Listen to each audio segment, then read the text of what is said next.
Hello, my name is Zach Young and I'm a resident of Oro Valley. I'm also the Vice President of the Oro Valley Police Officers Association. I would like to speak tonight about some concerns that I and my fellow LVPOA members have had regarding certain statements and actions taken by some on this council. At the last town council meeting, some council members attempted to initiate a change in Chief Sharp's reporting structure within the town. I have to ask what the motivation was to bring this up now and not several months ago when Chief Sharp's contract was renewed. That would have been the logical time to try to change the ordinance and his contract if the majority of this council had wanted to. The fact that this was brought up only after the contentious budget process seems to indicate less than altruistic motives. There are some council members who continually and repeatedly criticize and question Chief Sharp about his department, its operations, and its budget.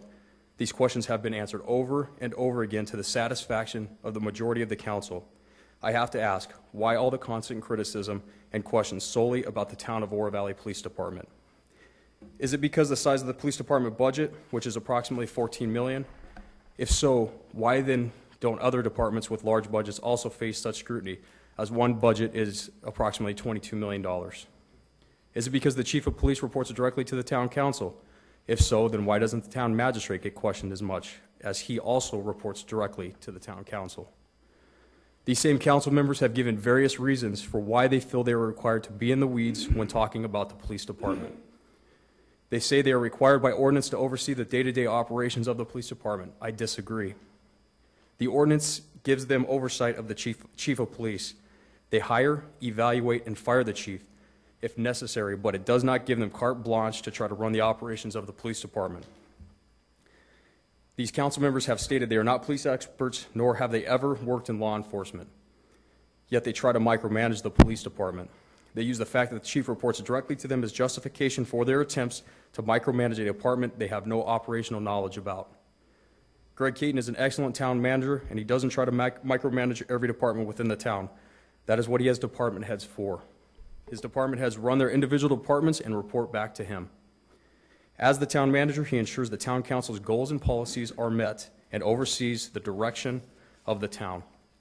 He can only be effective in his job if he allows his department heads to do theirs. The chief is a department head with many years of experience and knowledge in law enforcement. He is recognized nationally, regionally, and within the state as an expert in many areas of law enforcement. He was hired and is paid to run the police department. Please let him do his job. Thank you. Thank you. Hello, my name is Sarah Liner. I am a resident of Oro Valley and an employee of the Oro Valley Police Department. I would like to speak tonight about some concerns that I have regarding certain statements and actions taken by some on this council. Over the last several town council meetings, several council members have made statements that need to be addressed. One council member made a statement that he felt all employees should have to pay 10% more for their benefits.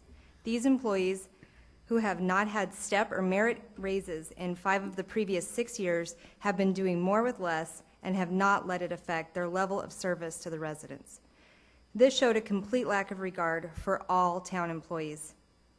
The same council member also made the statement that he felt that those who had started this town and guided it through decades of growth and growing pains were, in quotes, unsophisticated in how they structured and organized the town. This shows a complete lack of respect for those who came before him and served this town to the best of their abilities. Another has stated that he dislikes taking chastisement for what he feels is his job to try to micromanage the police department. He referenced the town code for this belief of his. Several times during the last meeting, the town attorney stated the council has oversight of the police chief. At no time did she state that the code states the town council has operational control over the entire police department. Another council member made a statement that the council is ill-equipped to oversee the day-to-day operations of the police department. Again, the town council is supposed to supervise the chief of police and not run the day-to-day operations of the police department. There is a difference between supervising an employee and trying to do his job for him. One council member bemoaned the fact that there is too much turmoil and turnover as a result of certain positions reporting directly to the town council. Our current police chief has served over 13 years in his position, reporting directly to the town council for the vast majority of that time. The previous police chief served 17 years with the town, reported directly to the town council for that entire time.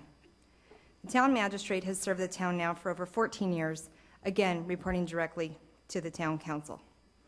Chuck Sweet was town manager for 13 years. Most towns would love to have that type of stability in their top positions.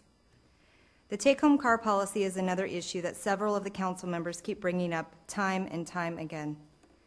One has stated he would advocate that all officers get a take-home as long as it was recognized that this was a financial benefit, and then adjust the officer's pay to account for this. This council member even stated he believed that the value of this benefit was approximately $10,000 to $15,000, even though the IRS does not consider a take-home vehicle to be a taxable fringe benefit. Pima County Sheriff's deputies all have take-home vehicles and are compensated similarly to us. As I do not have a take-home vehicle, should I not receive that value in a pay raise so we may remain competitive with our neighboring agencies? As to the notion that the police department has become a political football, the only members of this town council who consistently turn the police department into a political football are the ones who are upset that they did not get their way. Hello, my name is Marshall Morris, and I'm a resident of Oro Valley. I'm also the president of the Oro Valley Police Officers Association. I moved here prior to ever becoming a police officer because I knew it was a nice, quiet, and clean town with good schools and a police department that kept the town and its residents safe. The vistas aren't bad either. I would wager that those are the reasons most of our residents decided to make Oro Valley their home. I would like to speak tonight about some concerns that I have regarding certain statements and actions taken by some on the council. Many of these statements show not only a complete ignorance of, but a total disregard for the job that we do in protecting this town and providing a safe place for our residents to live.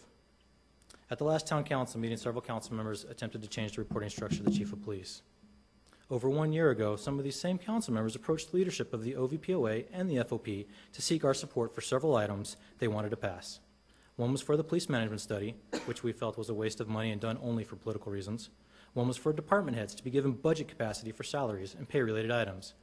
We did not support taking that budgetary control and oversight away from our excellent town manager, Greg Caton, or our very qualified finance director, Stacy Lemos. We do not always agree with them, but we recognize their skill and ability to do their jobs well. The last was for changing the chief's reporting structure. We did not and do not support restructuring who the chief reports to. We feel that this would give certain council members the cover to attempt to pressure the town manager from the shadows into doing what they do not have the intestinal fortitude to do in the light of an open and public meeting. Our refusal to support these council members on these items seems to have resulted in the near constant and retaliatory strikes against the police department and its member employees. Another made the statement that it seems it would be more efficient to just have the county or DPS respond to emergencies in our town. This statement was extremely insulting to those of us who work very hard to protect and serve this community. The belief by one of our own council members that we should abdicate our responsibility to maintain the safety of this town and its citizens is almost unbelievable. And it begs the question about whether that member should even be making decisions that affect the entire population of this town. Some of these council members have also stated that they feel Oro Valley is safe because the geography of the town protects us, and the socioeconomic makeup of its residents makes them less likely to commit crimes. They seem to believe that there's an invisible bubble around Oro Valley that protects us from crime. The geography argument is untenable, as this is a free and open town with no walls and a state highway running right through it. The argument about the makeup of our town residents may have some validity. I say this only because I know the majority of individuals I have personally arrested did not live in Oro Valley. They were just here committing crimes in our town. If there is a bubble around Oro Valley, it wears blue and drives black and whites. I have heard some of these council members also state that they feel an officer-to-citizen ratio of 1.8 to 1,000 is appropriate. That is the same ratio that the City of Tucson Police Department has. I moved my family here because this is not the City of Tucson. TPD has many fine officers, but they are overwhelmed by the calls for service there. This leads to delayed response times for most calls and no response at all for certain types of calls. The citizens of Oro Valley demand and expect a different level of service. In closing, I would like to say, these council members have been part of what appears to my members to be a persistent and coordinated attack on public safety in Oro Valley. Instead of constantly attacking the police department and its members, those council members should focus on setting policy and leading this town through its continued growth and development. Thank you. Thank you.